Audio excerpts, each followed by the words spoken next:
دوستوں، اس دعا کے ساتھ آج کی ویڈیو کا آغاز کرتے ہیں کہ آپ تمام دوستوں کی مشکلات آسان ہوں۔ کچھ دنوں پہلے فیصل بھائی نے فیس بک پر اپنی بچپن کا ایک واقعہ شیئر کیا۔ مجھے تھوڑا انٹرسٹنگ لگا تو میں نے سوچا کہ کیوں نہ آپ لوگوں کے ساتھ شیئر کیا جائے۔ چونکہ فیصل بھائی کی اجازت مل چکی ہے تو یہ واقعہ آپ لوگوں کے ساتھ شیئر کرتا ہوں اور اس واقعے کو فیصل بھائی کے لفظوں میں ہی سنتے ہیں۔ فیصل بھائی کہتے ہیں کہ جو واقعہ میں آپ لوگوں کو سنانے جا رہا ہوں یہ میرے بچپن کا ہے، جب میں تقریباً 11-12 سال کا ہی ہوں گا، اور یہ واقعہ بھی مجھے اب سے چند سال پہلے یاد آ گیا تھا، جیسے دماغ کے کسی گوشے میں محفوظ تھا، جس طرح فائل فولڈر میں محفوظ ہوتی ہے اور کسی وقت کچھ سرچ کرتے ہوئے ایک دم سامنے آ جاتی ہے۔ بالکل یہ واقعہ بھی مجھے اچانک یاد آ گیا۔ واقعہ یہ ہے کہ ہم ملیر ہالٹ جناح ایونیو گلشن آمنہ سوسائٹی میں رہتے تھے، وہیں پیدا ہوئے پلے بڑھے۔ خیر اب تو وہاں سے دوسری جگہ منتقل ہو گئے ہیں، لیکن وہ بچپن کا زمانہ تھا۔ اسکول، پڑھائی، مدرسہ اور کھیلنا، محلے کے پڑوس کے دوستوں کے ساتھ، بس یہی زندگی ہوتی تھی ہماری۔ ہم اکثر جب کھیلنا ہوتا تو آبادی سے متصل پاکستان ٹیلی کمیونیکیشن اتھارٹی والوں کی جگہ ہے، وہاں پر ٹریننگ سینٹر اور ساتھ میں ایک بڑا سا میدان تھا، ادھر کھیلنے چلے جاتے۔ اس میدان کو تو خیر اب گودام بنا دیا گیا ہے۔ اس وقت وہاں کا ایک بڑا رقبہ کیکر کے جنگلات پر محیط تھا۔ کچھ درختوں کو کاٹ کر میدان بنا دیا گیا تھا اور اس میدان میں کرکٹ اور ہاکی کھیلی جاتی تھی۔ سارے علاقے کے نوجوان اور بچے یہاں کھیلنے آتے۔ اس گراؤنڈ کو سب لوگ TNT گراؤنڈ بھی کہتے تھے۔ چھٹی کے دن اور شام میں یہاں بڑی رونق ہوتی تھی، چونکہ تیتر، بٹیر، جنگلی خرگوش، چکور اور دوسرے بہت سے پرندے درختوں کی وجہ سے وہاں ہوتے تھے، تو اکثر لوگ یہاں جال اور پھندے لگا کر ان پرندوں کو پکڑتے۔ ہم دوستوں کو بھی شوق ہوا پرندوں کو پکڑنے کا۔ ہم بھی پھندے لگانے کے لیے ایک دن شام میں شکار کا سامان لیے وہاں پہنچ گئے۔ وہ عصر سے مغرب کے درمیان کا وقت تھا۔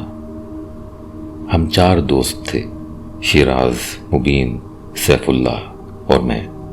ہم لوگ کیکر کی جھاڑیوں کے درمیان بنے ہوئے صاف راستے سے جنگل کے اندر داخل ہو گئے۔ ابھی تھوڑا ہی آگے گئے ہوں گے کہ سیدھے ہاتھ پر بالکل صاف ستھرا راستہ نظر آیا۔ یہاں صاف راستہ ہونے کی وجہ یہ تھی کہ اکثر یہاں جنگل میں لکڑہارے لکڑیاں کاٹ کر لے جاتے تھے، جس کی وجہ سے جنگل کی جھاڑیوں میں گھری جگہ صاف اور واضح ہو گئی تھی اور راستہ بھی کھل گیا تھا۔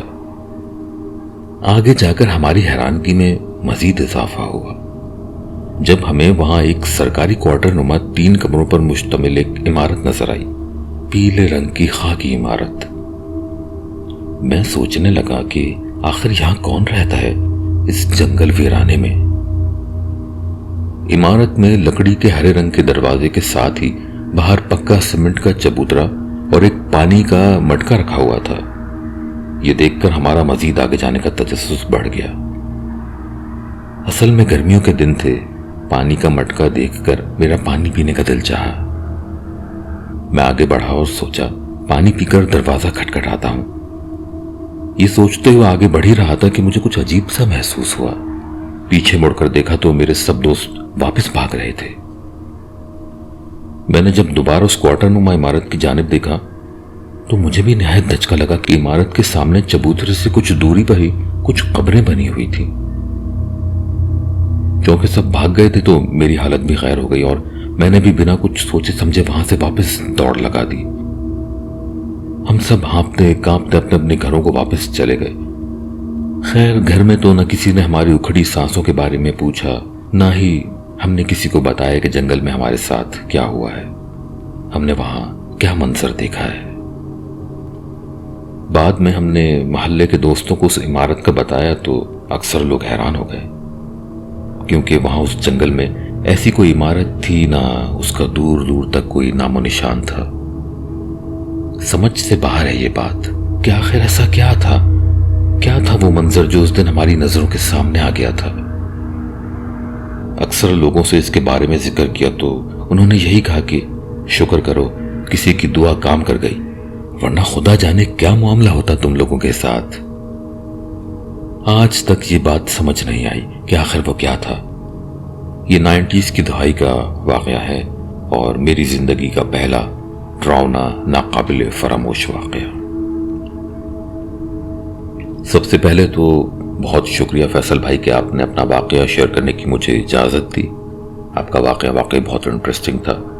اکثر ایسا ہوتا ہے کہ ہم لوگوں کے سامنے کچھ ایسے مناظر آ جاتے ہیں، کبھی کوئی ایسا شخص، کوئی شبیہ دکھتی ہے جس کا اصل میں کوئی وجود نہیں ہوتا، لیکن آپ کے واقعے میں مجھے دلچسپ بات یہ لگی ہے کہ یہ صرف ایک شخص نے نہیں، آپ چاروں لڑکوں نے وہ منظر اپنے ارد گرد دیکھا تھا۔ ہو سکتا ہے کہ اس جنگل میں کوئی ایسی مخلوق رہا کرتی ہوگی جس نے آپ کو منظر دکھایا، اور یہ سب دکھانے کی اصل وجہ کیا تھی اس کا تو خیر شاید میں اندازہ نہ لگا سکوں، لیکن یہ بات ضرور ہے کہ اس کے بعد جب بھی آپ اس جنگل کے قریب گئے ہوں گے تو آپ کے ذہن میں وہ سارا منظر گھوم جاتا ہوگا۔ کیا ہی اچھا ہوتا کہ آپ کچھ بڑے لڑکوں کے ساتھ دوبارہ اس راستے پہ جاتے اور ڈھونڈتے کہ شاید وہاں جو مخلوق تھی وہ آپ لوگوں کو دوبارہ سے کوئی اور منظر دکھاتی، یا شاید وہی منظر باقی لوگوں کی نظروں میں بھی آتا۔ خیر اب تو یہ بیتی بات ہے، اب تو شاید وہ جنگل ہوگا نہ میدان۔ تو دوستوں اس وعدے کے ساتھ جدا ہوتے ہیں کہ دوبارہ ملاقات ہوگی کچھ نئے اور سچے واقعات کے ساتھ۔ اگر آپ لوگ اپنا کوئی واقعہ شیئر کرنا چاہتے ہیں تو آپ لوگ مجھے ای میل کر سکتے ہیں، واٹس ایپ پہ میسج کر سکتے ہیں، وائس نوٹس سینڈ کر سکتے ہیں۔